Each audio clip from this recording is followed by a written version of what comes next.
अक्षरशः रडण्याची वेळ शेतकऱ्यावरती आलेली आहे। प्रशासन आलं का? प्रशासन तर अजिबात आलेलं नाही। पंचनामे झाले का? पंचनामे आणखीन झालेलेच नाहीत। आज न्यूज 18 लोकमत शेतकऱ्यांच्या बांधावर आहे। ज्या बांधावर आज परिस्थिती अतिशय गंभीर आहे, अभूतपूर्व अशी परिस्थिती आहे। माझ्या पायाखाली आज जी इथल्या शेतकऱ्याची अवस्था आहे ती विदारक अवस्था दाखवण्यासाठी हे चित्र पुरेसं आहे।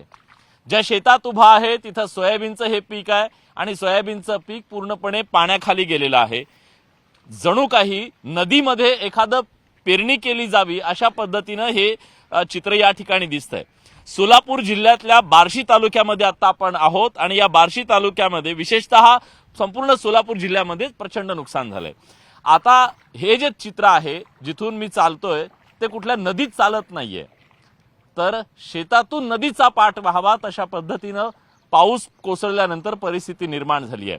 आणि आता या सगळ्या परिस्थितीत हे उडदाचं पीक होतं, आता होतच म्हणावं लागेल कारण याच्यात काहीच उरलेलं नाहीये। अक्षरशः खत झालं याचं, कारण पाऊस थांबत नाहीये। गेली 5 महिने सतत पाऊस सुरू आहे आणि पाऊस रात्री सुद्धा या सगळ्यांना झोडपून काढणारा होता। या सगळ्या पिकांचं जे नुकसान झालेलं आहे याच्यातनं एक कणभर सुद्धा शेतकऱ्याच्या हातात काही पडणार नाहीये आणि त्यामुळे ही जी परिस्थिती निर्माण झालेली आहे या परिस्थितीमुळे इथल्या शेतकऱ्यांचं प्रचंड मोठं संकट यांच्यावरती ओढवलेलं आहे। या सगळ्या शेतकऱ्यांशी आपण बोलूया आणि जाणून घेऊया की या सगळ्या परिस्थितीने त्यांच्यावर कुठली वेळ ओढवलेली आहे। या सगळ्या उडदाचं प्रचंड मोठं नुकसान झालेलं आहे। कधीपासून पाऊस कोसळतोय आणि कोणी बांधावर आलं का? सर गेल्या 1 महिन्यापासून पावसाचं सातत्य कंटिन्यू आहे। काल दिवसभर सरीवर सरी येत राहिल्या आणि संध्याकाळी मात्र 11 वाजल्यानंतर जो पाऊस चालू झाला तो अतिशय जास्त प्रमाणामध्ये पाऊस होता। तो सकाळी पहाटे 3:30-4 पर्यंत होता।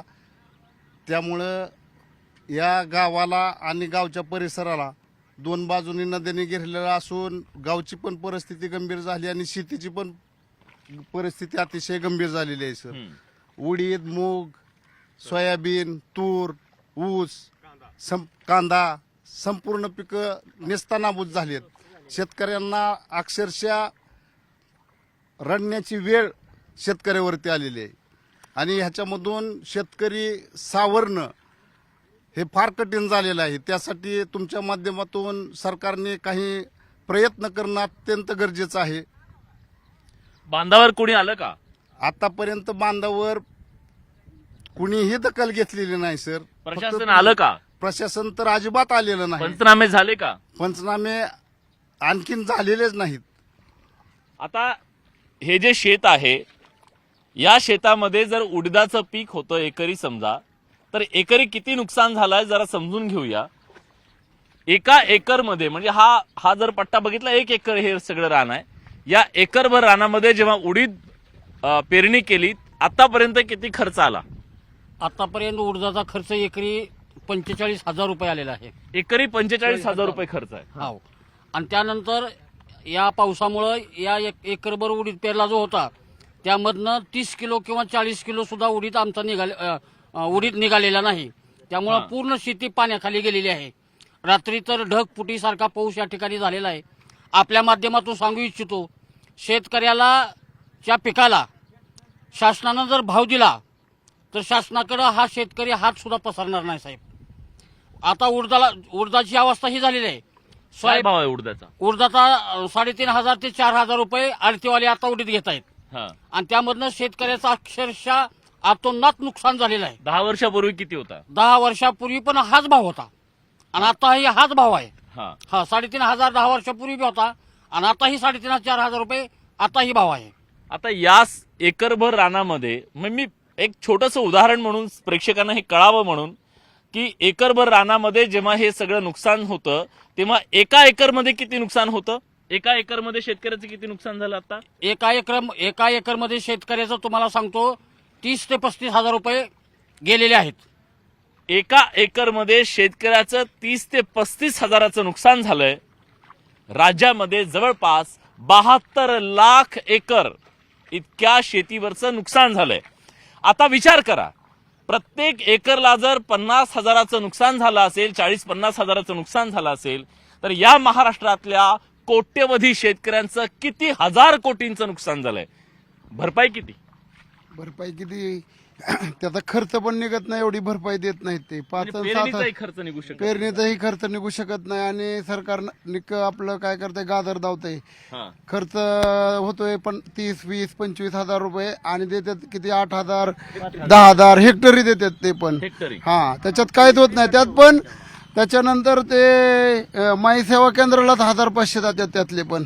हा, बरं. बराचसा खर्च तिथं होतो. स्वतः तलाठी कुठलाही अधिकारी स्वतः येऊ शकत नाही पंचनामा करायला. त्याच्यामुळं शेतकऱ्याला बरीचशी शेतकऱ्याची ही होती, अडवणूक झाली. कदाचित लक्षात येणार नाही सामान्य प्रेक्षकांना, जे शहरी भागातले असतील त्यांना असं वाटू शकतं की सरकार मदत करतंय हेक्टरी 8,000 रुपये. आता हे हेक्टरी 8,000 म्हणजे किती हे कळायला पाहिजे. म्हणजे हेक्टरमध्ये 2.5 एकर असतं आणि अशा परिस्थितीत म्हणजे तुमचं जर नुकसान 1.25 लाखाचं झालेलं असेल तर तुम्हाला मिळतात केवळ 8,000 रुपये. आता त्या 8,000ची अगरबत्ती कुठं लावायची? 8,000 काहीच होणार नाही. हा, तर ह्यांनी हेक्टरी नियम बदलून यांनी जेवढं क्षेत्र शेतकऱ्याच्या नावावर आहे तेवढ्या सर्व क्षेत्राची मदत द्यावी. ही 2 हेक्टरची फक्त मर्यादा, ती मर्यादा काढून टाकावी. जेवढं क्षेत्र नावावर आहे तेवढ्या पिकाचं ह्यांनी नुकसान द्यावं. आणि 8,000ची मर्यादा ठरलेली आहे त्यांची अगोदरच पंचनाम्याच्या, ती सुद्धा त्यांनी काढून आम्हाला 18,000च्या मोहरनं मर्यादा पिकाला नुकसान भरपाई द्या. काय करायचं शेतकऱ्यांना? पहिल्यांदा न्यूज 18 लोकमतचं मी गाववाल्यातर्फे, आगळगाव तर्फे अभिनंदन करतो. नाही हो दादा. आजपर्यंत कुणीही बांधावर आमच्या शेतावर आलेलं नाही दादा, आमचं काम आहे. तुम्ही संकटात आहात. तुम्ही संकटात असताना तुमची व्यथा ह्या सरकारपर्यंत दाखवणं, त्यांच्यापर्यंत पोहोचवणं आमचं काम आहे. सदर शेतकऱ्यांचा अतिशय जिथं शब्दात मांडता येत नाही असं नुकसान या पावसामुळे झालेलं आहे.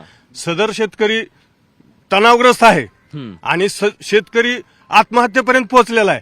तरीही कुठल्याही शासनानं आजपर्यंत आमच्या बांधावर किंवा नुकसान भरपाईचं काय झालंय, कुठला पंचनामा केलाय, कुठला पूल वाहतोय, किती परिस्थिती बेकार आहे किंवा काय परिस्थिती असेल, दुधाची काय परिस्थिती असेल, कांद्याची काय परिस्थिती असेल, हे जाणून घेण्याचा सुद्धा प्रयत्न केलेला नाहीये.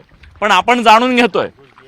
स्टुडिओ सोडलाय, स्टुडिओ सोडून थेट बांधावरती राज्यातल्या लाखो शेतकऱ्यांची अवस्था, दुरवस्था, व्यथा आणि कथा घेऊन आम्ही आलोय. आणि आशा करूया राज्यातले नेते सुद्धा आता बांधावरती येतील आणि या मायबाप शेतकऱ्याला दिलासा देण्यासाठी, त्याचे अश्रू पुसण्यासाठी येतील अशी आशा करूया.